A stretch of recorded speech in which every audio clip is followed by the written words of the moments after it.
안녕하세요 여러분, 길쌤입니다. 선생님이 지금 손에 들고 있는 것은 드론이라고 하는 건데요, 아마 최근에는 들어본 사람들이 많을 겁니다. 이 드론을 잘 살펴보면 드론 한 대에 이렇게 날개가 하나, 둘, 셋, 네 개가 있어요. 자, 그러면 선생님이 드론을 하나 더 가지고 오면 날개가 총 몇 개가 될까요? 한 대는 4개니까 두 대 하면 8개겠죠? 세어보면 금방 할 수 있습니다. 그런데 만일에 선생님이 똑같은 드론을 100만 21대를 가지고 왔다면 날개는 몇 개가 될까요? 이번 단원을 선생님과 공부하면 이렇게 드론의 날개도 개수를 구할 수가 있고요. 더불어 세상에 존재하는 다양한 규칙을 이해하고 또 대응관계를 알 수가 있게 될 겁니다. 세상을 바라보는 새로운 눈을 가지러 규칙과 대응의 세계로 출발하시죠. 네, 이번 단원은 규칙과 대응 첫 번째 차시 단원 도입을 선생님과 같이 보도록 하겠습니다. 교과서 48쪽부터 49쪽입니다. 이번 단원의 배움 주제는, 또 이번 시간의 배움 주제는 규칙과 대응 단원에서 배우게 될 내용을 한번 알아보는 겁니다. 오늘 두 양이라는 말이 굉장히 나올 거예요. 양이라는 게 매 하는 양이 아니고요. 예를 들어 볼게요. 자, 펜이 하나가 있습니다. 하나. 이렇게 하면 양이 늘어났죠? 둘로 늘어났습니다. 이런 걸 양이라고 해요. 자, 이것은 이렇게 하면 펜이 3개니까 이건 펜의 양이라고 할 수 있고요. 지우개가 많이 등장했다고 해요. 그럼 지우개 하나는 또 새로운 양이겠죠? 이렇게 펜의 양, 지우개의 양, 이렇게 하면 양이 지금 종류가 몇 개가 나왔습니까? 2가지가 나왔죠. 그런 것을 두 양이라고 하고요. 대응 관계라는 것은 앞으로 우리가 계속 살펴보게 될 텐데, 일단 간단하게 생각하세요. 관계가 있다라는 것은 서로 연관이 되어 있다는 뜻이고요. 관계가 없다는 것은 서로 아무 상관이 없다는 거죠. 그러니까 이번 시간에 배우게 되는 두 양은 관계가 있어요. 관계가 있는데 대응 관계라는 게 있습니다. 그래서 한쪽이 늘어나면 이쪽도 숫자가 변하게 되고요. 이쪽 숫자가 또 줄어들면 이쪽 숫자도 뭐 줄어들든지 늘어들든지 이렇게 늘어나든지 바뀌는, 서로 연관되어 있는 그 관계에 대해서 알아볼 겁니다. 자, 이번 차시는 우리가 배우게 될 내용을 간단하게 한번 알아보는 차시고요. 선생님과 교과서 내용을 하나씩 살펴보면서 우리가 이번 단원에 무엇을 배우게 될지 같이 한번 살펴보시도록 하겠습니다. 교과서 왼쪽의 그림을 한번 보겠습니다. 여기를 한번 보면 이렇게 네모난 상자가 2개가 있어요. 그리고 첫 번째 상자에는 위쪽에 보면 네잎 클로버가 하나가 쏙 들어가고, 아래쪽을 보시면 이렇게 클로버가 내려오는데, 재미있는 게 왼쪽 상자에 네잎 클로버를 하나를 넣으니까 아래쪽에, 이 상자 아래쪽에 클로버가 2개가 나왔어요. 그죠? 또 오른쪽 상자를 보시면 이번에는 하트 표시가 있어요. 하트 표시가 하나, 둘, 셋, 4개가 있습니다. 이 4개의 하트 표시가 상자에 들어가서 아래쪽으로 나왔어요. 지금 몇 개가 되어 나왔습니까? 하나, 둘, 셋, 넷, 5개가 되어 나온 거예요. 그래서 여러분들, 이 상자가 이 그림에서 무엇을 의미하는 걸까요? 한번 같이 생각해 봤으면 좋겠어요. 이 상자가 무엇을 의미할까? 왼쪽 상자에 클로버를 넣으니까 클로버가 2장이 되어 나오고, 오른쪽 상자에는 하트를 4개를 넣으니까 하트가 5개가 되어 나왔어요. 자, 그럼 같이 한번 살펴볼까요? 선생님이 이해하기 좋도록 새로운 상황을 한번 생각을 해봤어요. 첫 번째 상황은 왼쪽 상자에 클로버를 만일에 2장 넣으면 어떻게 될까라고 생각을 했습니다. 자, 어떻게 될까요? 이게 만약에 이렇게 네잎클로버가 하나가 더 들어간다면 여기로 통과한 네잎클로버는 몇 장이 될까요? 사람마다 생각이 다를 수가 있습니다. 어떤 사람은 이렇게 3장이 된다고 할 수 있어요. 왜 그렇냐면 어떤 사람은 이렇게 생각한 거예요. 클로버 1장 넣으니까 2장이 나왔다는 거예요. 그러니까 넣은 것보다 1장 더 주는구나, 이렇게 생각하실 수 있어요. 그러면 3장이 나온다고 생각하겠죠. 또 어떤 사람은 이렇게 생각해요. 클로버를 한 장 넣으니까 클로버를 넣은 거에 2배를 주는구나. 이것도 관계가 있죠, 그죠? 그러면 만일에 2장을 넣으면 2장에 2배를 줬으니까 이렇게 4장이 나올 거예요. 이해가 되시죠? 오른쪽 상자도 마찬가지입니다. 오른쪽 상자에 이렇게 4개의 하트를 넣으니까 5개가 나왔어요. 그러면 클로버를 2배로 넣어 볼게요. 그러니까 8개를 넣는 거예요. 그럼 어떻게 될까요? 자, 이것도 아직까지는 확실하게 알 수 없습니다. 그죠? 4개를 넣었으니까 5개가 나왔다는 건 일단 1개가 더 많아졌다는 거잖아요. 그래서 어떤 사람들은 이렇게 8개를 넣으면 8개에다가 하나, 둘, 셋, 넷, 다섯, 여섯, 일곱, 8개에 하나가 더 나와서 9개가 된다고 하는 사람도 있고, 어떤 사람은 또 새로운 방식으로 생각을 할 수도 있어요. 어찌됐건 간에 이렇게 우리가 다음에 나올 것을 예측할 수 있었다는 것은 규칙이 있었다는 겁니다. 이해되시나요?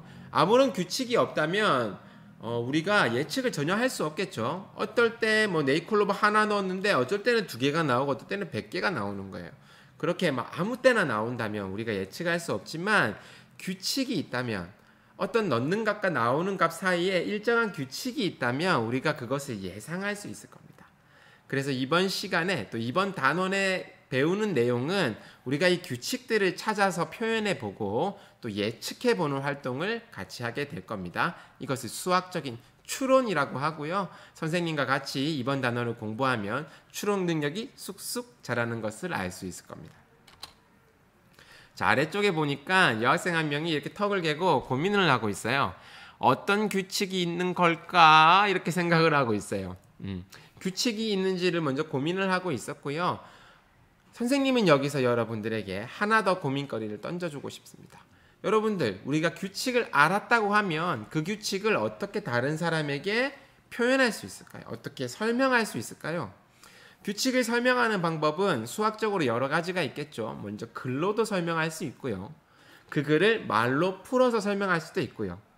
그림으로 그려서 설명할 수도 있고, 식으로도 설명할 수 있을 겁니다. 이번 단원에서도 여러분들 다양한 방식으로 이 규칙을 표현하는 방법을 같이 배워보도록 하겠습니다. 교과서 날개 오른쪽을 보시면 이번 단원을 잘 해결하기 위해서 지난번에 배웠던 내용이 나와 있습니다. 4학년 1학기 6규칙 찾기에 나왔던 부분인데요. 먼저 표를 한번 살펴볼까요? 이렇게 100일, 200일, 300일, 400일, 500일, 또 밑으로 내려가 볼까요? 100일, 110일, 120일 이렇게 되어 있습니다. 눈치채셨겠지만 숫자가 그냥 아무 때나 들어간 건 아니고 일종의 규칙이 있어요. 이렇게 붉은 색깔 선은 가로를 나타내고 파란 색깔 선은 대각선 방향을 나타내는데 각각 규칙이 있어요. 여러분 1분 드릴 테니까 49쪽 위에다가 가로 방향과 대각선 방향의 규칙이 각각 무엇인지 한번 써보고 오시도록 하겠습니다. 1분 드릴게요.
같이 한번 살펴보겠습니다.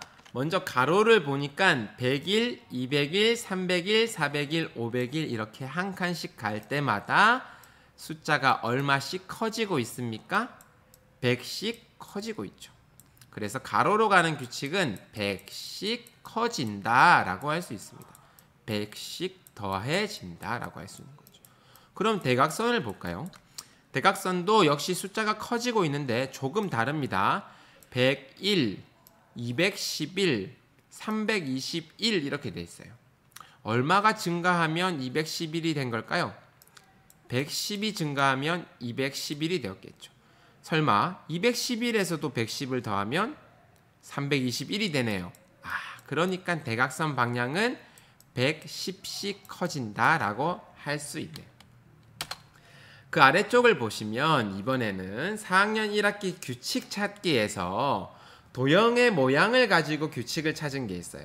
이때 중요한 부분은 도형을 처음 놓았을 때부터 끝까지 변하지 않는 부분이 있고 변하는 부분이 있어요. 그 부분을 잘 찾아야 합니다. 그럼 먼저 변하지 않는 부분을 같이 한번 찾아볼게요. 여러분 여기 보시면 첫 번째에 놓여 있는 이 도형은 보시면 알겠지만 그대로예요. 가로 방향과 세로 방향이 겹치는 곳에 있는 이 도형은 그대로 있고 나머지 위쪽과 오른쪽은 하나씩 늘어나는 것을 알 수 있어요. 자, 위쪽과 오른쪽으로 하나가 늘었고요. 마찬가지로 여기도 하나씩 늘어 있는 것을 볼 수가 있습니다. 그래서 규칙을 설명하면 이 배열은 모형이 한 개에서 시작해서 자, 어디다? 오른쪽과 위쪽으로 한 개씩 늘어난다는 거예요. 그러니까 저기 아래쪽에 오른쪽과 위쪽이 만나는 지점은 변하지 않고 오른쪽과 위쪽은 변하는 부분인 거죠. 이 변하지 않는다, 변한다는 부분을 이용해서 우리가 규칙과 대형 단원을 해결해 볼 겁니다. 자, 그러면 교과서에 있는 상황을 같이 한번 살펴보면서 우리가 또 이번 단원에 배워야 되는 감각을 한번 길러 볼게요. 자, 선생님이 이 체험활동하는 곳에 가서 이렇게 이야기를 하고 계십니다. 한 책상 앞에 2명씩 서 보세요 라고 했어요. 자, 그리고 또 오른쪽에 있는 친구들 이야기를 들어보니까 친구가 이렇게 생각하고 있습니다. 책상의 수와 학생의 수 사이에는 어떤 관계가 있을까라고 하고 있어요. 여러분 이런 것들이 두 양이에요. 선생님이 아까 전에 시작할 때 펜과 지우개를 가지고 두 양에 대해서 설명을 했는데요. 이렇게 책상의 수도 하나의 양이잖아요. 책상이 하나, 둘, 셋 이렇게 양이죠. 학생의 수도 양이 되는 거예요. 그럼 선생님이 말한 거에도 두 양이 표현되어 있을까요? 있습니다. 자, 책상이 있고요. 그리고 2명이니까 이건 학생 수죠. 책상 수와 학생 수에 대해서 이야기를 하고 있는 겁니다.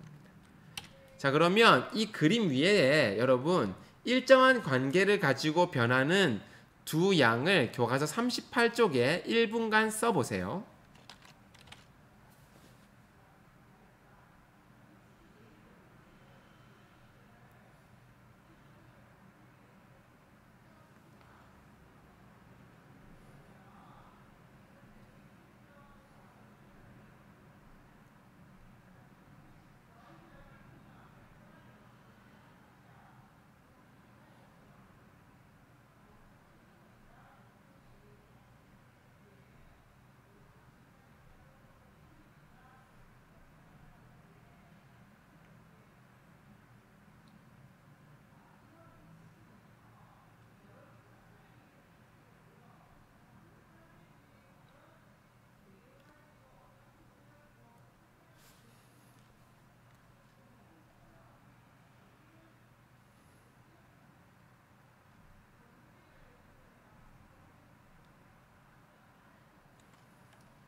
찾으셨나요? 같이 한번 살펴볼까요? 자, 첫 번째 책상 수와 학생 수를 찾을 수가 있습니다. 책상 하나에 학생이 2명 가야 하니까 책상 2개에는 학생이 4명 간다. 이렇게 서로 관계가 있어요. 그리고 또 책상 수와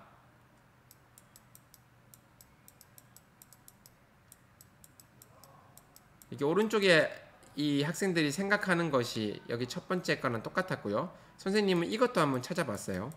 모니터의 수. 책상 하나당 모니터가 하나가 있죠. 그러니까 모니터의 수도 할 수 있어요. 또 한번 찾아볼까요? 책상 수와 여기 있는 아마 로봇인 것 같아요. 로봇의 수도 상관이 있습니다. 그리고 책상 하나에 학생이 2명가 있으니까 학생 수와 로봇도 일정하게 변하는 두 양이라고 할 수 있겠죠. 물론 더 찾을 수도 있습니다. 이번 시간에는 이렇게 일상생활에서 일정하게 변하는 두 양, 서로 관계가 있는 두 양에 대한 감각을 기르는 게 목표예요. 자, 한번 넘어가 보겠습니다. 자, 이번에 천은배 선생님이 소개해드렸던 드론이 날아다니고 있어요. 자, 이 드론 그림을 잘 살펴보고 일정하게 변하는 두 양을 한번 찾아서 써보세요. 마찬가지로 1분 드릴게요.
네, 한번 같이 살펴보도록 하겠습니다.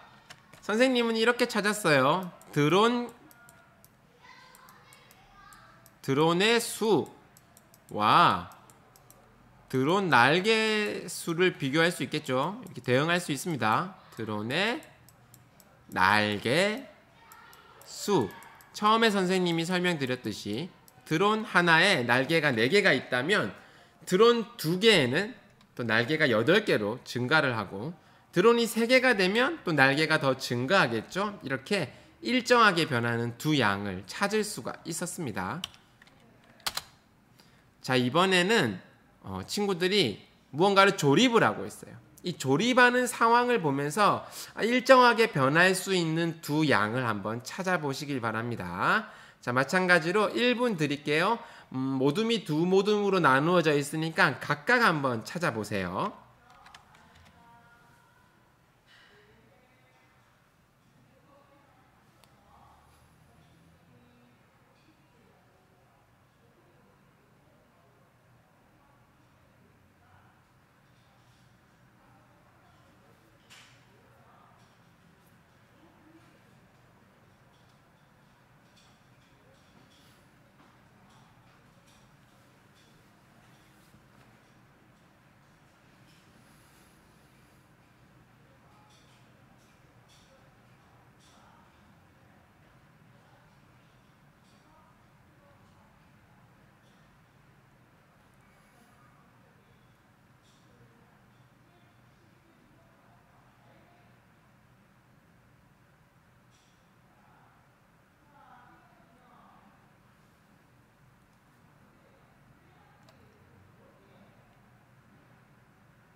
네, 같이 한번 살펴보시겠습니다.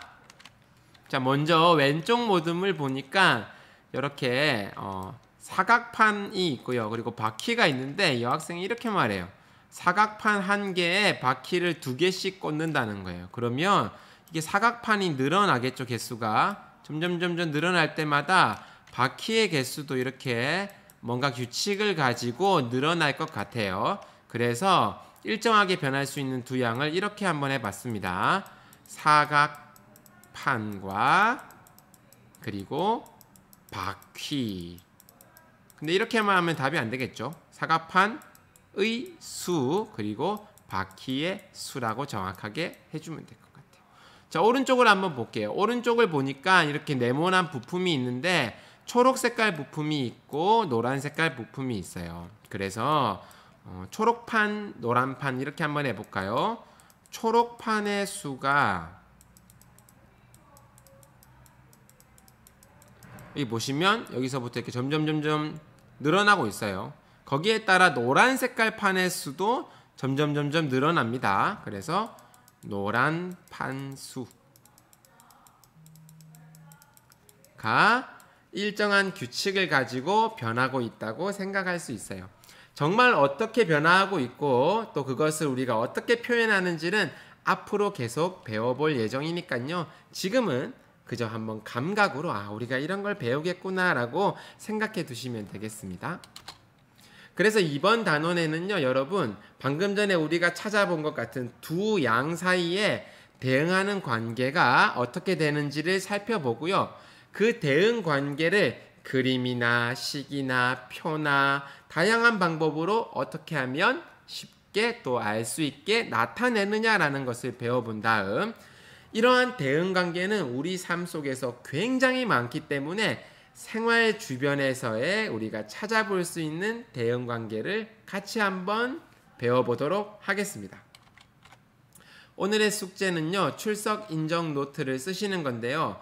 문제는 교과서에 드러나지 않았지만 선생님과 같이 찾았던 두 가지 양 있죠? 상황과 양을 한번 써보시는 걸 추천드리고요. 다음 시간에는 규칙과 대응 첫차시, 단원 도입이 아니라 첫차시를 같이 한번 선생님과 배워보도록 하겠습니다. 수고하셨습니다.